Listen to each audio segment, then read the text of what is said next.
Kia ora everyone. It's really great to be here. It's been a really hectic day today. So I'm looking kind of worn out and everything because we had to truck one of the Maori King's canoes up here. We left at 2 o'clock this morning from Hamilton and got down here, and then we had to load it. We had to wait for the crane, and so we finally got in at 8 o'clock this morning, and then had to move it through all the traffic. So we had those canoes running, we had these canoes running, and I was driving around in a boat all day on a radio trying to make sure that everything worked well, and it was a great day. Just great congratulations to the city and to actually New Zealand. It was a great celebration for New Zealand today to see all the different types of craft, all the different people, all the different cultural ways of expressing pride. Was really great today. So it's just good. It's just been a really long day today. So but it's really good to be here tonight, just looking around and seeing these kinds of representations of what we sail around on. Is so awesome, because I think being able to see the beauty of these kinds of things helps a lot of people who only see the top part of the ocean to understand how important everything else is. So as we travel around on our wakas and all the things that we do with our kids, those are the kinds of things we always try to talk to them about all the time.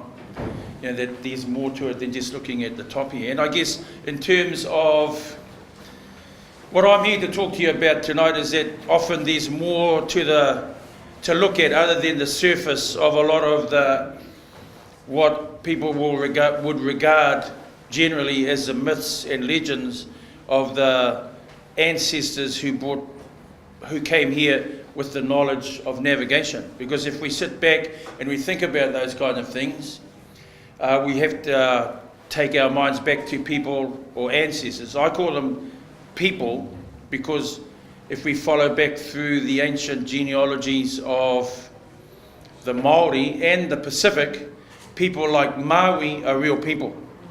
They're not actually characters in a movie or in a cartoon or in a kid's bedtime storybook, but for us, they're the real ancestors of our world.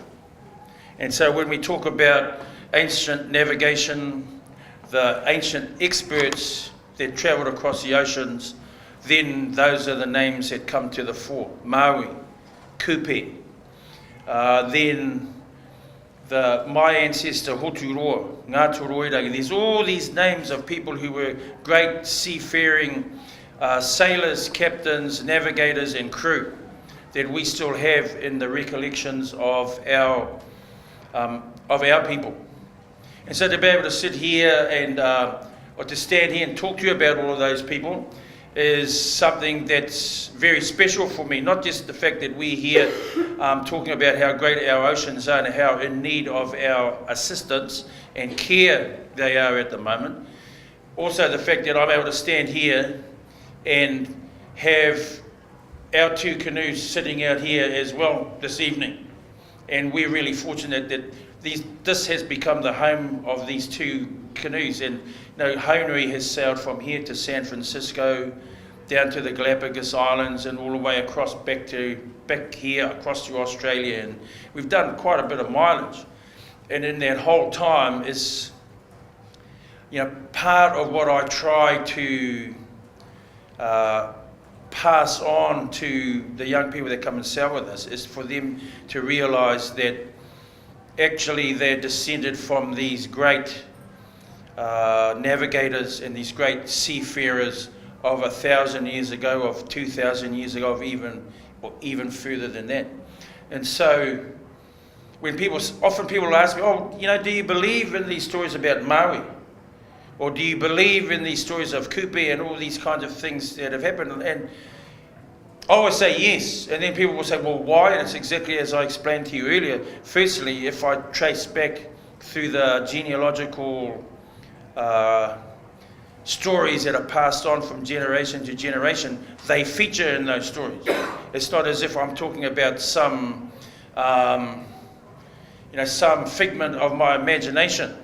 There's actually a person And then the stories that are associated with that person, the kinds of things that start to get people wondering, why do you believe in this kind of stuff? Because if you sit back and you think about the stories of Maori, there's stories of him fishing up land with the fishhook of his ancestor, slowing down the sun with the fishhook of his ancestor, all these kinds of stories. And if you look at them on the surface, like if we look at the ocean, if we look at them on the surface, what they are, they seem to be these stories which don't have any other fabric or information in them. So you need to be able to understand how to decode these kinds of stories.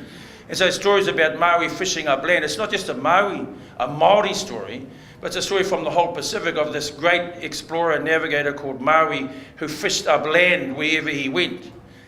And that fishing up of land is actually the really cool storytelling way of talking about how someone discovers land.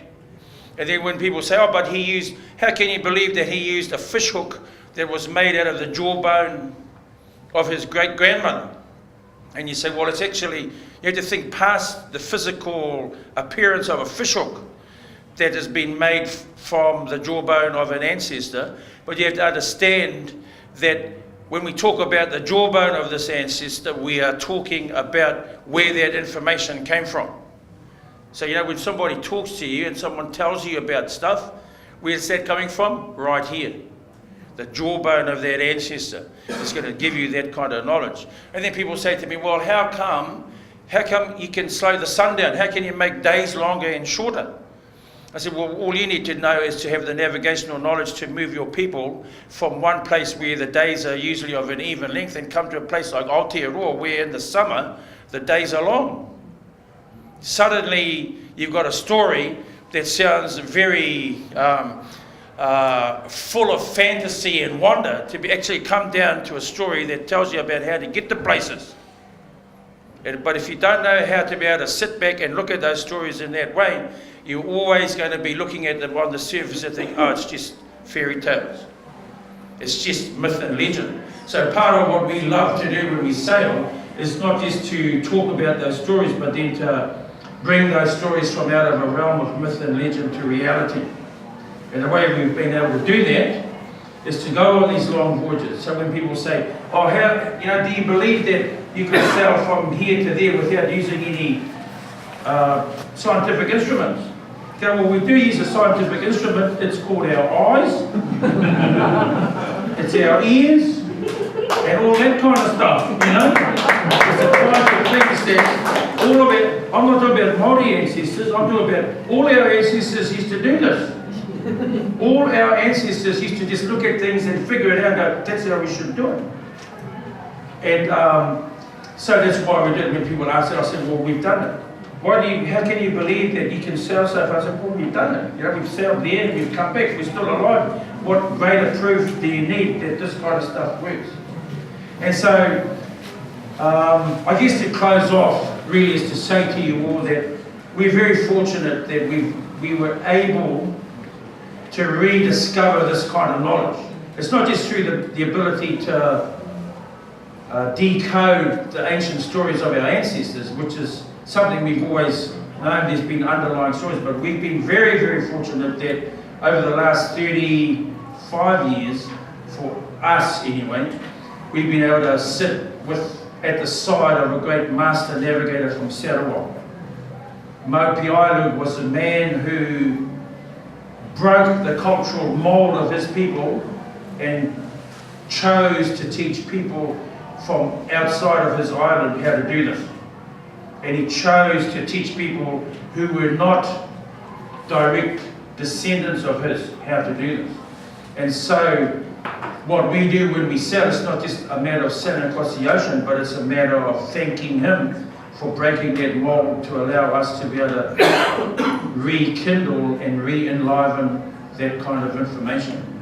And so we've got all these young people now who, or when I say young, younger than me, young people who are starting to get and understand the basics of these things. And when we do things like, in 2012 when we sailed to Hawaii, that was a graduating voyage for two of our navigators.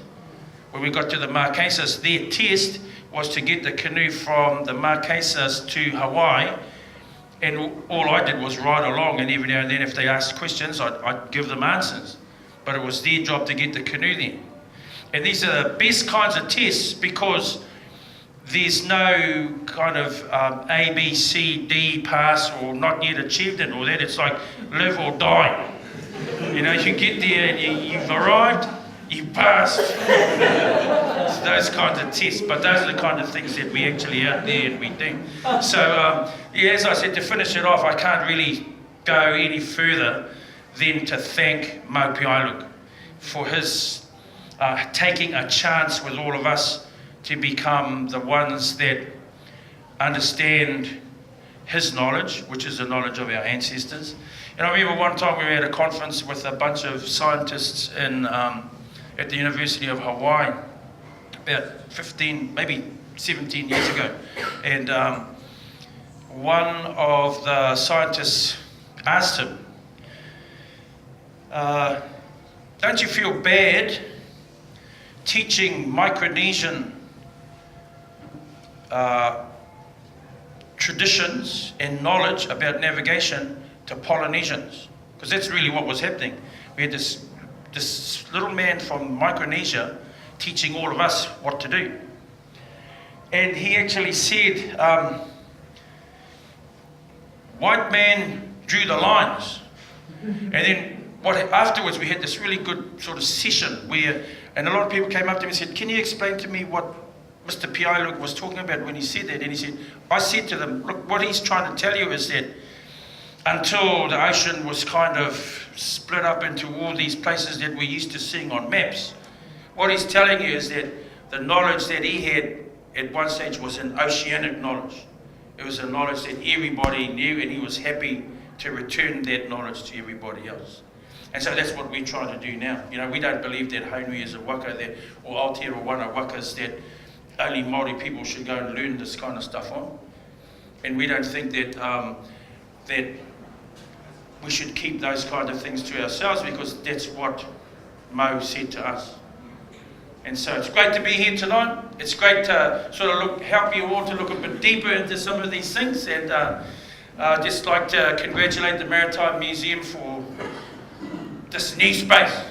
It's really, really awesome, and it's great to have it enlivened by all these things that we see here tonight. Thanks a lot. I'm going to go home soon and have a rest because it's been a long day, but it's just really great to see you guys here. Kia ora.